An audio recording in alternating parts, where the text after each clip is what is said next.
Independientemente de las materialidades obvias que pueden advertir al cambio como manifestación del movimiento, no deja de ser la comprensión del fenómeno del tiempo un problema de suma importancia. Spinoza advertía que la división del tiempo es un proceso imaginario que llevamos a cabo como un necesario acuerdo de nuestra cotidianidad. El anterior posicionamiento guarda cierta semejanza con el de Kant en relación con dicho tópico si entendemos que el carácter trascendental del tiempo planteado por el filósofo prusiano no es incompatible con la emergencia de diversos imaginarios del mismo que implican su convención.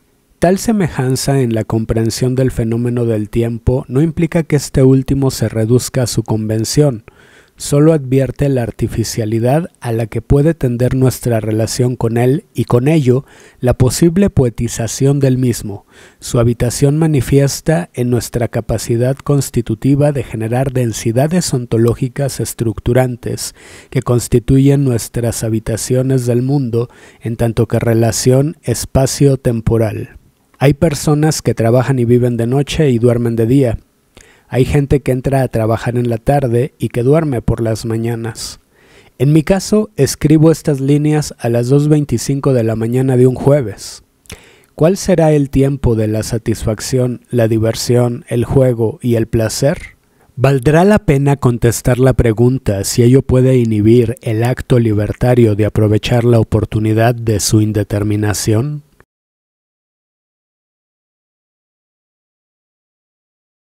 Heinrich Böll es un escritor que demuestra su sabiduría a través de una economía de la palabra, especialmente si atendemos el significado etimológico de la palabra economía, la ley de la casa. Su escritura está dotada del equilibrio y sobriedad de la mesura, lo cual se refleja en la composición de sus imágenes. Este magnífico narrador posee un implacable oficio que le permite un sentido de la contundencia en la transmisión de sus mensajes.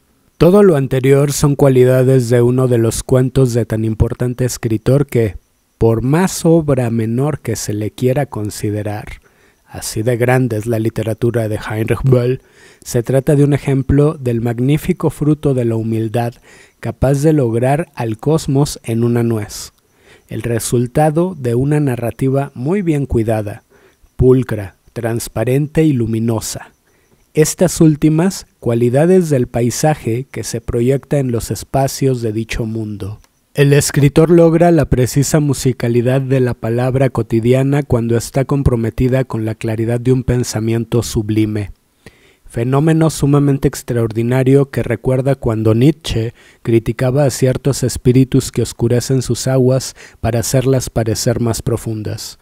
Heinrich Böll es incapaz de dicha pirotecnia. Algo va a pasar es un potente cuento breve que dice demasiado de nosotros mismos. Resulta imposible no encontrarnos en el protagonista aparentemente típico y simple que compone Böll. Tiendo más, por naturaleza, al ocio y a la meditación que al trabajo, pero de vez en cuando los problemas económicos me obligan, pues la meditación proporciona tan pocos ingresos como el ocio, a aceptar lo que se llama un empleo. El narrador alemán nos ofrece un perfil muy especial del protagonista de su cuento. Se trata de un ser humano tendiente a los procesos imaginarios y por lo tanto estructurantes que implica el ocio como estadio atento a nosotros mismos. Una libertad solo comprometida con nosotros capaz de propiciar la meditación como esfuerzo de contemplación. Una atención que implica una habitación del presente que, en su aparente transcurrir, suele constituir la habitación de nuestra sensación. Esta última también manifiesta su discurrir. Se trata del cuerpo que, para decirlo de manera analítica, se manifiesta en sus epifenómenos como signos de un lenguaje que solo analíticamente podemos distinguir entre verbal y corporal. Imágenes que se manifiestan en su actividad capaces de constituir imaginaciones e imaginarios. Lo anterior, por lo tanto, también implica comprender a nuestro pensamiento como posibilidad de tal clase de discurso y de lenguaje, en tanto que habitación de nuestra sensación. La meditación, en tanto que posicionamiento ante el mundo, Contrasta en relación con el ritmo de los procesos instrumentales que solemos identificar con la relación consumo-producción.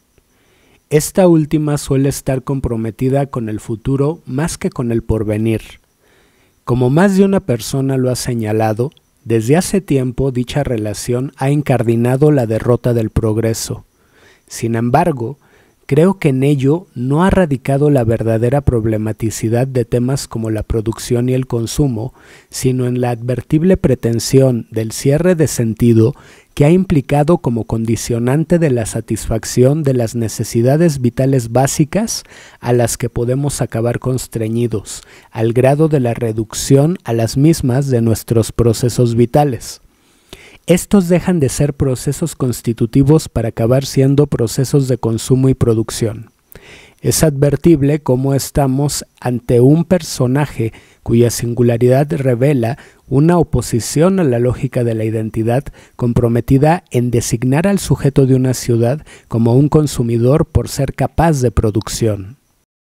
El anónimo personaje de Bull es un ser de especial particularidad que, podemos inferir, evita el trabajo o tiene una concepción especial del mismo opuesta a la sensibilidad de su carácter, aunque compatible con privilegiar lo constitutivo de su sensación a partir de su atención y advertencia. Quizás se trate de alguien que ha logrado vivir a partir de la satisfacción de su deseo, en la medida en que ello es compatible con la satisfacción de sus necesidades, aunque solo puede hacerlo de manera temporal, o quizá se trate de alguien que halló una forma de evadir el trabajo, aunque ello solo fuera de manera intermitente. Esa incógnita, paradójicamente, nutre al personaje de Bull al dotarlo de una condición intempestiva. Se trata de un ser humano que en más de un sentido puede representar una dificultad para determinadas dinámicas cotidianas planteadas en la diégesis que podemos fácilmente relacionar con nuestra actualidad. Su particular presencia podría resultar disruptiva en su contexto por manifestar en sus condiciones la posibilidad de privilegiar la experiencia de lo lúdico y por lo tanto la creatividad que implica en una diégesis también compuesta por la relevancia de la relación consumo-producción. El protagonista del cuento entraña fenómenos que generalmente no son apreciados como un bien al desafiar una noción de utilidad correlativa a la relación recién señalada, consumo-producción. Es sugerente pensar en tal parámetro y en la manera en la que entendemos a los bienes. ¿Qué tanto estos últimos, desde dicha concepción, son comunes y en tanto que no lo fueran, qué tanto se trataría, en lugar de bienes, de los satisfactores de intereses privados en los que se manifiesta una relación privada con nuestro deseo y nuestra necesidad? La clave que podría ayudarnos a comprender la complejidad del protagonista del cuento de Bull probablemente esté en la tensión entre nuestra necesidad y nuestro deseo. Heinrich Böll propone un personaje capaz de la libertad de pensamiento que implica la claridad de la satisfacción de su deseo como fenómeno constitutivo de su carácter. Alguien capaz de la satisfacción de su placer al comprender a la misma como una necesidad. Estamos ante un ser que habita su sensación, el estadio de su cuerpo. El ocio y su subsecuente meditación implican una habitación del tiempo presente a la cual, de manera problemáticamente ordinaria, tendemos a renunciar. Hacemos de la importantísima habitación de nosotros mismos algo extraordinario y del abandono como olvido de nosotros mismos algo ordinario a través de la renuncia al presente. Esta voluntad constituye la esclavitud de sujetarnos al ritmo de la prisa comprometida con el futuro. Fantasma con las manos vacías, advierte Wajdi Mouawad, y promesa imposible del progreso. Tal es la escena cotidiana de mucha de nuestra angustia. Sin embargo, la rebeldía del personaje del narrador alemán está velada en la clandestinidad de una máscara social. Eso le permite discernir en relación con su circunstancia y activar, a partir de la tensión entre su necesidad y deseo, una estrategia que posibilita y articula un arte de vivir que no abandona una poiesis de sí mismo. Todo lo contrario, con esta última, dicha labor está sumamente comprometida. Nuestro personaje busca empleo en una fábrica que le resulta sumamente sospechosa por su pulcritud, además de la transparencia de su arquitectura por tratarse de una traslúcida habitación formada por una estructura de cristal. En su primer encuentro con la empresa y como supuesta antesala a su prueba de ingreso laboral, se le ofrece un desayuno al igual que a los demás aspirantes al puesto solicitado. Sin embargo, el protagonista sospecha certeramente que aquello no es ningún preámbulo. El examen ya empezó y en cada momento del encuentro con la institución a la que acude, él está siendo analizado. El protagonista decide desayunar con mesura y frugalidad, una contención que le permite aparentar una supuesta celeridad correspondiente con la prisa de ponerse en acción inmediatamente. La máscara de un hombre siempre listo, dispuesto y preparado. Come los alimentos justos para aparentar satisfacción. Prescinde del consumo de alimentos como el pan tostado que puedan propiciar y relacionarse con la gordura, en especial la lentitud de esta última, la tendencia al sueño y la falta de energía que suele adquirir un cuerpo incontinente y mal alimentado. Un cuerpo indisciplinado que se manifiesta insaciable y por lo tanto incapaz de sujetarse a su necesidad. Un cuerpo incapaz de orden por tender al exceso de comida que, aunque paradójicamente lo pueda constituir alimentos sanos, finalmente acaban por propiciar la ineficiencia e improductividad de su dueño. Cuerpos incapaces de producción por su consumo indisciplinado. Sería interesante preguntar, ¿quién decide en qué consiste la salud de un cuerpo sano? ¿Será que se nos ha impuesto el identificar a un cuerpo sano con un cuerpo eficiente? Por otra parte, también se trata de una prueba para el gusto. Los alimentos para un cuerpo eficiente, entendiendo que la eficiencia es el parámetro de salud que se ha impuesto, deben ser los de la evidente preferencia por parte del sujeto apto para dicho empleo. Ello implica una problemática normalización del gusto y, por lo tanto, una sujeción de nuestra experiencia estética.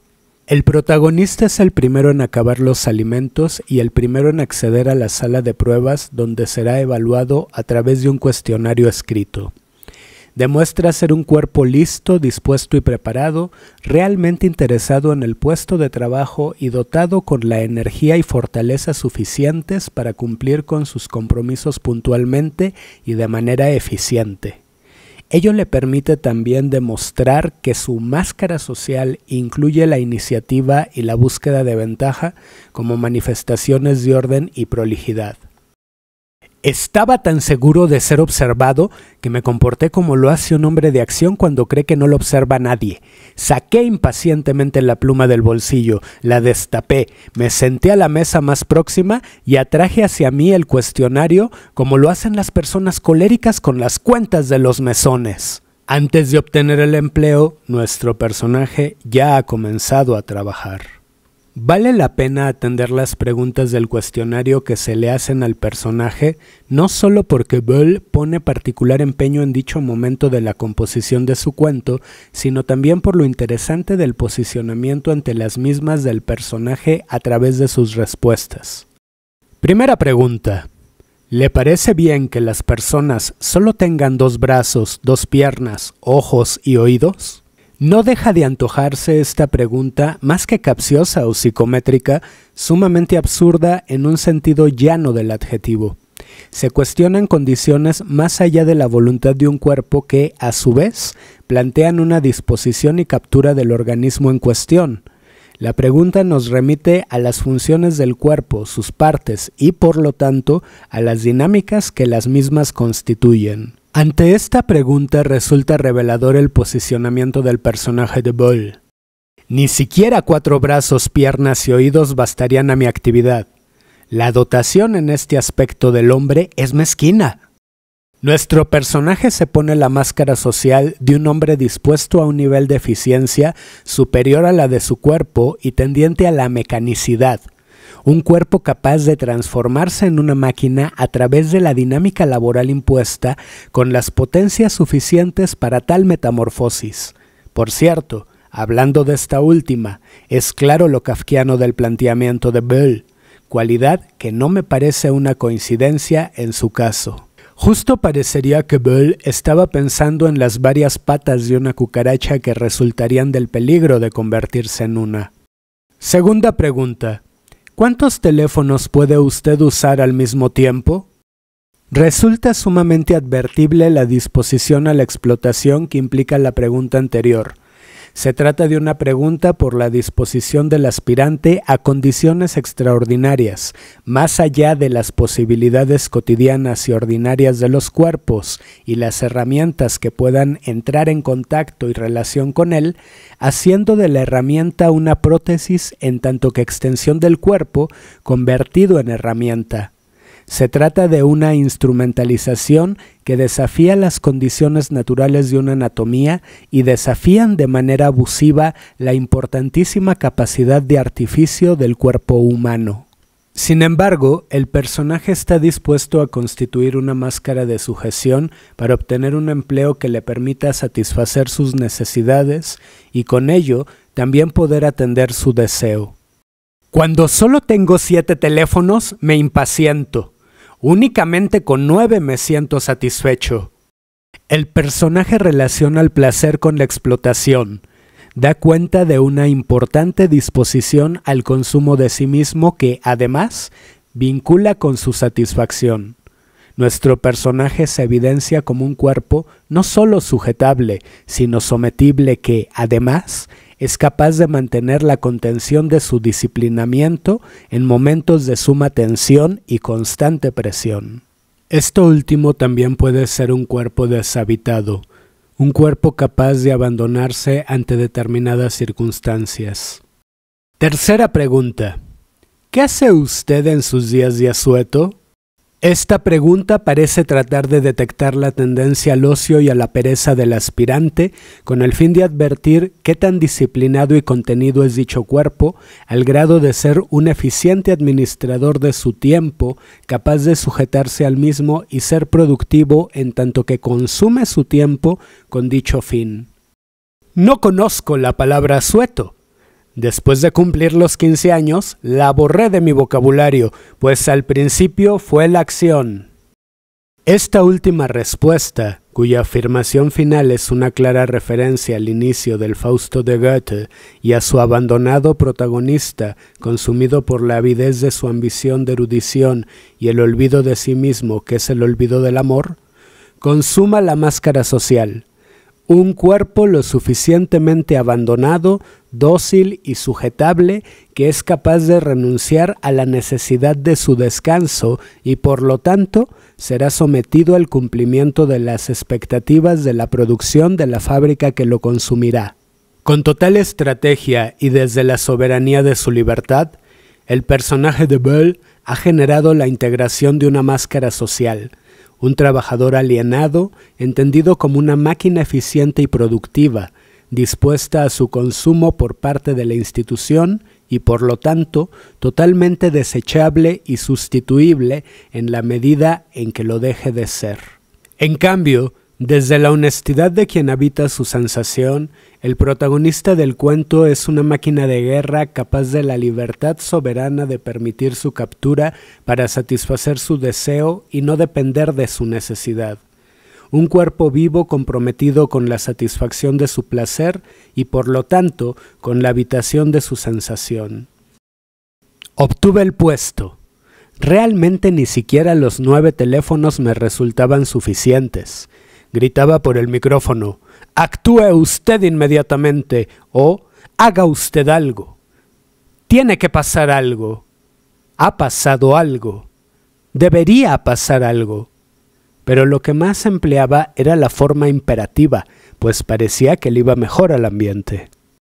El personaje sigue dando cuenta de cómo articula un lenguaje verbal como parte de su máscara, correspondiente con el disciplinamiento con el que ha permitido la aparente captura de su cuerpo para habitar a la institución, aunque, más que habitarla, la ha invadido.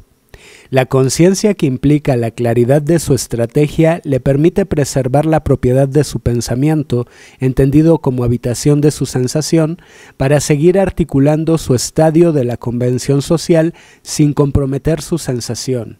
Nuestro personaje está atento al peligro de perder su cuerpo. Nadie puede quitarnos nuestra sensación por su carácter intransferible. Sin embargo, tanto lo demás como los demás pueden influir para que nosotros les cedamos la habitación de nosotros mismos y sean capaces de colonizarnos, habitando espuriamente nuestra sensación por haberla abandonado a través de la escisión de fenómenos como el miedo, en los cuales se manifiesta la sublime experiencia de nuestra finitud. Tal es el peligro en estadios de indefensión tan importantes como el de la infancia, propiciar la fantasmal presencia de invasores que se manifiesten en nuestro posicionamiento como cuerpos vivos ante nuestra circunstancia y por lo tanto ante el mundo. Una dominación reflejada en materialidades concretas como nuestra postura corporal. Se trata de condicionamientos invasivos generados heterónomamente que han propiciado el abandono de nuestro cuerpo, nuestra sensación, al haber sido inducidos a dicha voluntad por parte de los otros que, a través de tal abandono, consuman su dominación. Acabamos haciendo de estos últimos los fantasmas de nuestra casa al renunciar a nuestro hogar, motivados por la incomprensión de nosotros mismos. El cuidado de sí mismo ante dicha posibilidad es el que lleva a cabo el personaje de Böll a través de la máscara social que ha constituido. Me parece importante detenerme en un punto que toqué de manera muy rápida anteriormente. La captura del dispositivo también es una captura del lenguaje, tanto como fenómeno verbal como fenómeno corporal. Como lo advierte el propio protagonista del cuento desde el refugio de su máscara social, decide adoptar una manera de hablar, una forma de posicionar su lenguaje verbal correspondiente con el posicionamiento de sí mismo que implica su lenguaje corporal para generar un estadio en la institución que le permita habitarla e infiltrarse en ella.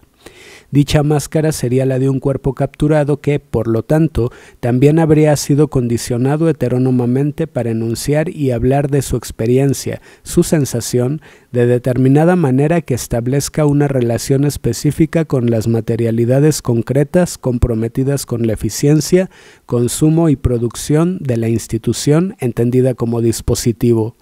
La manera en la cual hablamos, verbal y corporalmente, y por lo tanto nos referimos al mundo, genera una habitación o abandono del mismo, en tanto que habitación y abandono de nosotros mismos, porque es a través de la mediación del lenguaje verbal y corporal que establecemos la comprensión de nuestra relación como cuerpos vivos con las materialidades concretas que constituyen al mundo. La oscuridad del mundo es la entraña de lo aparente, un espejo de lo invisible porque en ella no cabe mentira, vertebra las máscaras a través de su fuga de las mismas. Un cuerpo sutil, expansivo, amorfo, tendiente a la volatilidad. Es incapaz de contener, se trata de la inteligibilidad incapaz de signo. En ello radica su soberanía. El protagonista del cuento de Böll se confronta con la armonía aparente de un cuerpo disciplinado y eficiente, un ser vivo y finito que ha comprometido sus potencias con el consumo-producción de la fábrica, al cual ha asumido como sentido de su vida. Podemos advertirlo en su esfuerzo por sustituir su ritmo vital por el de la normalizante cotidianidad de la institución a la que ha sujetado su cuerpo. Dicho sujeto ha desplazado su sensibilidad, su sensación, al deshabitarla y permitir con tal abandono la ocupación de su cuerpo por parte de los fantasmas de los demás, identificables con las expectativas e intereses de estos últimos. Un ser alienado probablemente por la falta de una máscara protectora para su libertad. El propio Wunsiedel era una de esas personas que en cuanto se despiertan, están dispuestas a hacer cosas. Tengo que actuar, piensan mientras se anudan enérgicamente el cinturón del albornoz. Tengo que actuar, piensan mientras se afeitan y miran triunfalmente los pelos de la barba que quitan juntamente con la espuma de jabón de su maquinilla de afeitar. Esos restos pilosos son las primeras víctimas de su afán de acción. Aún los actos más íntimos producen satisfacción a esa gente. el agua corre, se usa papel, ha pasado algo, se come pan, se rompe la cáscara del huevo. A diferencia del protagonista del cuento, Wunsiedel tiene un nombre. El conocimiento de este último, el cual además es su apellido, manifiesta su vulnerabilidad. Contrasta con nuestro protagonista por la capacidad de secreto de este último, al grado de constituir una clandestinidad que lo convierte en una especie de ignoto para la misma diégesis. Así de efectiva es la máscara del protagonista, una máscara invisible, probablemente construida de la transparencia del ejercicio de su libertad, al grado de no ser advertible ni siquiera de manera aparente para el propio escritor del cuento, mucho menos para los personajes del mismo. Es notable la agudeza y alta capacidad creativa de Böll. Ha escrito la breve historia de una máscara invisible y su contraste con la finitud, indigencia y vulnerabilidad de un cuerpo capturado. Un cuerpo que ha caído en la ilusión de creer que es libre por llevar a cabo su propia esclavitud.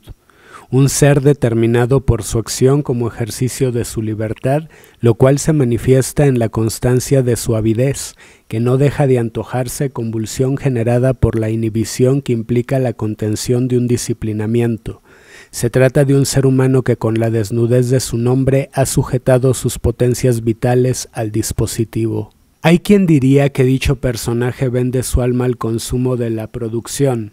Cuando entraba en su despacho, saludaba a su secretaria exclamando: «Tiene que pasar algo», y ella contestaba con buen humor: «Algo va a pasar».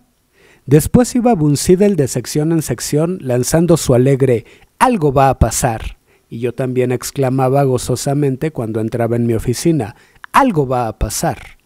El gesto de Wunsiedel manifiesta la compulsión del consumo, el consumo de sus potencias vitales y por lo tanto, dicho gasto tiene el sentido de llevar a cabo la producción. Siempre tiene que pasar algo, y eso que pasa es el consumo del propio Wunsiedel para llevar a cabo la producción. Tal es la dinámica de la avidez que, al servir para algo por la sujeción a un aparente sentido, hace de Wunsiedel un órgano eficiente y productivo capaz de consumir, un órgano del cuerpo de la institución. Dicha dinámica, por la apariencia de su sentido, jamás tiene fin, o por lo menos un fin aparente, o, en todo caso, un interés privado último. Se trata de un sinsentido, un absurdo que es peor que la falta de sentido, porque esta última, por lo menos, puede abrir al mismo. La libertad de esta apertura, que, además, sería una apertura del porvenir, es opuesta al cierre de sentido del ritmo que a Wunsiedel lo ha capturado al permitirlo, porque se trata de un ritmo rígido que constituye a través de su disciplinada constancia una esteticidad monolítica que implica la esclerotización del cuerpo de Wunsiedel por su tendencia a la inercia. Se trata de un cuerpo tendiente a su consumo por estar comprometido con el fin aparente y absurdo del sinsentido del futuro, propuesto por la rigidez de la lógica del progreso. En contraste, el protagonista continúa habitando su máscara de la mejor forma posible, a través del juego. Durante la primera semana, elevé a 11 el número de teléfonos empleados. Durante la segunda, a 13, y me entretenía mucho cuando iba por la mañana en el tranvía inventando nuevas formas de imperativo o en conjugar el verbo pasar en todos los tiempos, en todos los géneros, en el subjuntivo y en el indicativo. Me pasé 2 días repitiendo la misma frase porque la encontré preciosa. Tendría que haber pasado algo. Y todos los días esta otra. Esto no debería haber pasado. El anónimo personaje aprovecha el juego como principio creativo. La invención desactiva la sujeción al ser parte de la habitación de nuestra sensación, que es nuestra máscara. A través de la invención como principio creativo, estimula su ludismo y libera de su captura al lenguaje verbal normalizado y disciplinado, el cual además es habitación de nuestro cuerpo, que se le intenta imponer como parte del condicionamiento del orden del dispositivo. El protagonista hace poesía con su libertad a través de la palabra, subvierte el lenguaje verbal a través de su inventiva y se encuentra consigo mismo al advertir lo precioso de su composición. un hombre autor de su liberación, es un poeta. Solo el hombre libre, tan libre que es capaz de la autonomía que implica el ocio y la meditación, puede ser capaz de la liberación que implica la poiesis de sí mismo. Alguien así para la institución del dispositivo puede ser por sí mismo un peligro. Por ello, tal hombre necesita una máscara transparente, traslúcida, casi invisible, que nadie la note. A veces la mejor estrategia es velar develando, y no hay nada que pueda llegar a engañar más que la aparente evidencia de nuestras acciones y sus hechos aparentes. Sin embargo, también como posibilidad de nuestra autonomía aliada al entendimiento de la lógica de la apariencia, a través de tal recurso se puede disfrazar el perverso. Es el caso del fascista vestido de santo, el políticamente correcto. En De verdad y mentira en sentido extramoral, Friedrich Nietzsche afirma que las palabras más importantes del Evangelio las pronunció Poncio Pilato cuando se preguntó por la verdad. Ante el juego de máscaras de la vida que presenta el cuento de Boole, la pregunta no deja de ser la misma diegética y extradiegéticamente. ¿Qué es la verdad? Y, sin embargo, el protagonista se atreve a ostentar tal artículo de lujo a partir de la contundencia de un hecho. Sin embargo, siendo justos, no se trata de cualquier hecho. Empezaba a encontrarme realmente satisfecho cuando pasó una cosa de verdad. Un martes por la mañana, aún no había acabado de sentarme, entró Bunsidel violentamente en mi despacho y me lanzó su «tiene que pasar algo». Pero algo indefinible que vi en su cara me hizo dudar de que fuera oportuno contestar con alegría y vivacidad, como está prescrito, «algo va a pasar». Dudé demasiado tiempo, pues Bunsidel, que no salía a gritar, rugió. «¡Conteste usted! ¡Conteste usted como está prescrito!» Y yo contesté en voz baja y de mala gana, como un niño malo. Haciendo un gran esfuerzo, conseguí pronunciar la frase, «algo va a pasar». Y apenas la había dicho, ocurrió realmente algo. Bunsidel cayó al suelo, rodó sobre sí mismo y quedó tendido ante la puerta. Me di cuenta enseguida de lo que había ocurrido ante mis ojos mientras me dirigía rodeando la mesa hacia el hombre allí tendido. Estaba muerto. ¿Será que la muerte, en tanto que única certeza y a pesar de su incomprensión, es lo único verdadero o identificable con la verdad? ¿De qué manera la muerte no podría ser tan solo una apariencia más? Parece que nuestro protagonista se confrontó con el colapso de un ser vivo incapaz de la estática de un cuerpo comprometido con su esclerotización a través del condicionamiento y cierre del sentido del hábito. Se trata de la normalización a la que tiende un cuerpo disciplinado. Bunsidel murió por haber obedecido, como si el resultado de su obediencia se tratara de la muerte de cualquier hombre. La muerte de un hombre que, tarde o temprano, habría de morir por cumplir con el ineludible deber de trabajar para satisfacer las necesidades inextricables a su finitud.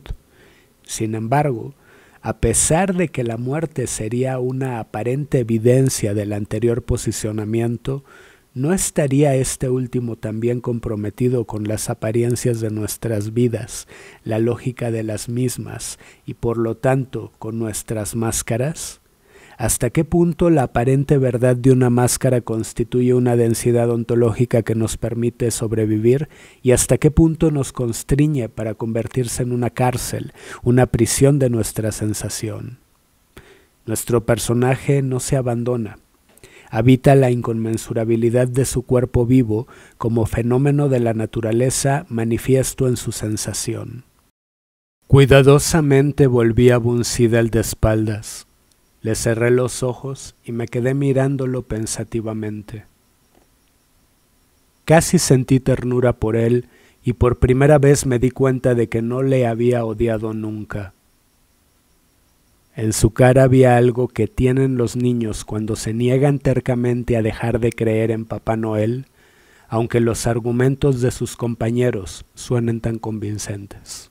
El protagonista del cuento es capaz de sentir empatía por Wunsiedel, un duelo constituido por la compasión como imaginación del dolor de los demás.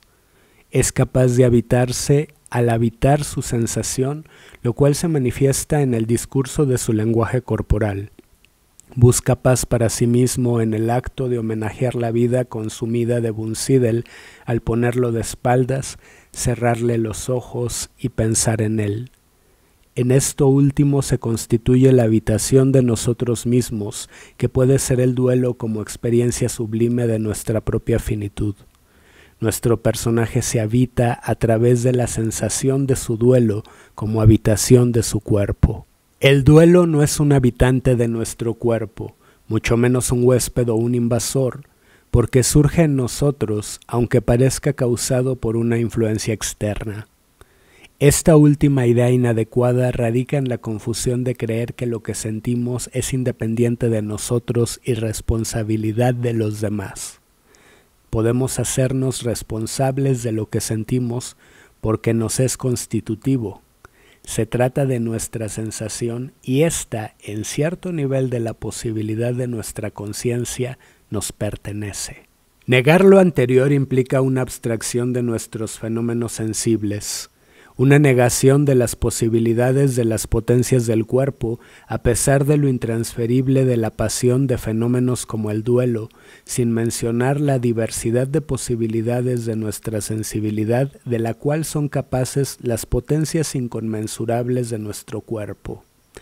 El duelo es un estadio que, por más doloroso que sea, implica la responsabilidad del acto de justicia de amarnos a nosotros mismos. Merece la poiesis de nuestra comprensión como poiesis de nosotros mismos. El protagonista del cuento de Böll advierte en el gesto de Wunsiedel, como signo de su lenguaje corporal, resabios de la certeza que encardinó su vida. La rigidez, quizá un rictus, de la convicción de estar llevando a cabo el sentido de la vida a través de tan absurda mecanicidad. Advierte en ello una terquedad que en el caso de los niños es santa inocencia y bendita ingenuidad, mientras que en el caso de un adulto, problemática necedad. La voluntad de un adulto que ha permitido ser tratado como un niño al renunciar al discernimiento que implica su autonomía.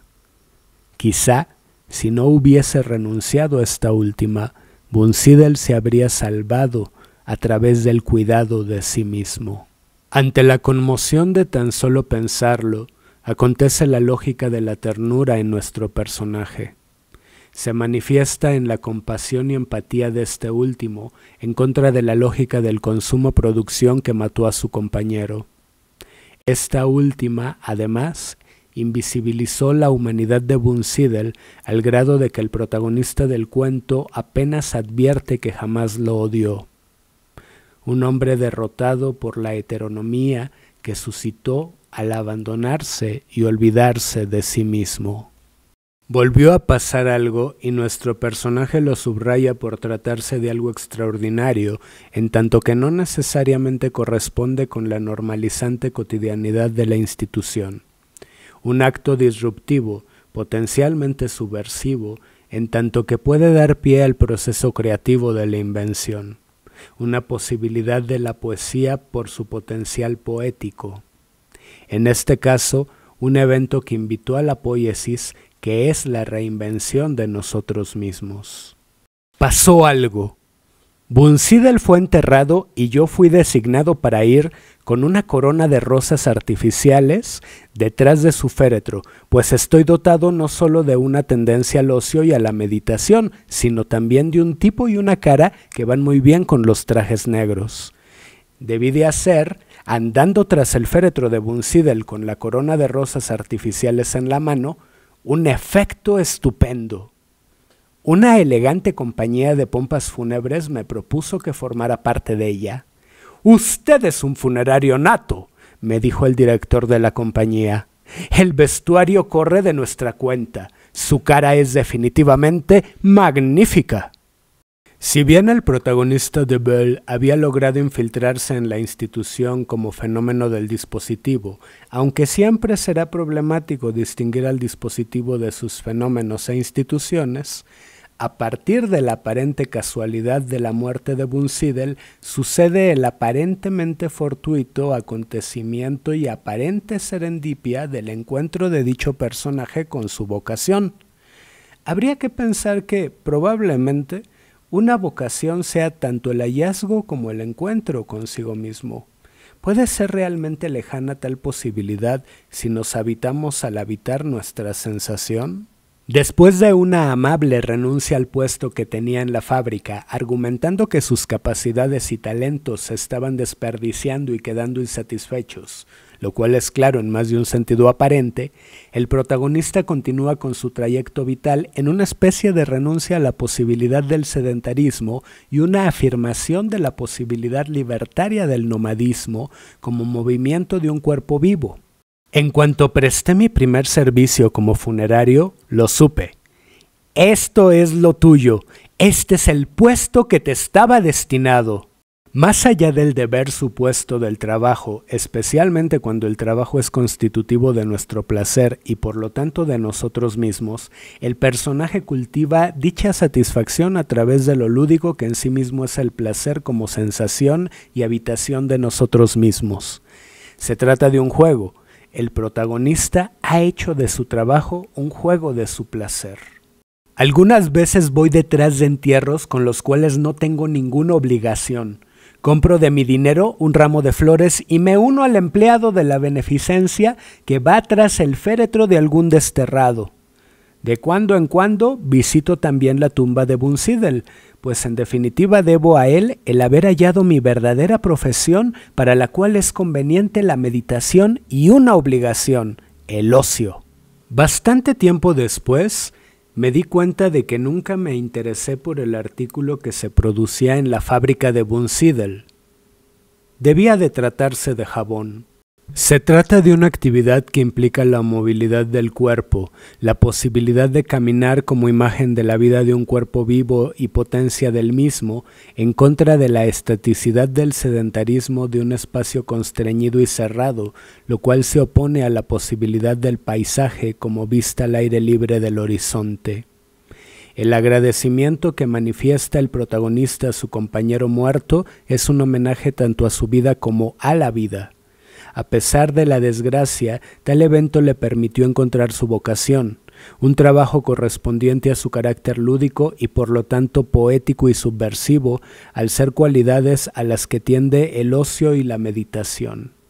Hay que homenajear al hallazgo del sentido de nuestras vidas y especialmente a aquellos que, de la manera que haya sido, fueron parte de la posibilidad de llegar a él, a nuestro encuentro.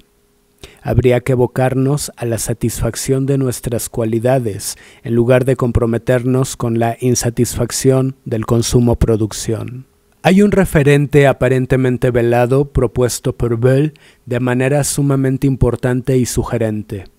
Advierte el personaje que jamás supo con certeza cuál era el producto realizado por la fábrica en la cual trabajó. Hasta el final del cuento advierte la probabilidad de que se tratara de una fábrica de jabón. Recordemos que este producto era uno de los realizados con la grasa humana de los cadáveres de los campos de concentración nazis. Un fenómeno de la problemática relación consumo-producción con su inextricable lógica que confronta el progreso con su capacidad de hacer posible la presencia de fábricas de muerte, instituciones del fascismo y de radical, injusta y punitiva captura de los cuerpos. Por ahora, parece que nuestro protagonista venció al fascismo al conseguir un trabajo que lo satisface, porque ello es una habitación de nuestra vida, de nuestra sensación. No deja de resultar sugerente pensar que eso es lo que conseguimos cuando nos acaban pagando por hacer lo que nos gusta.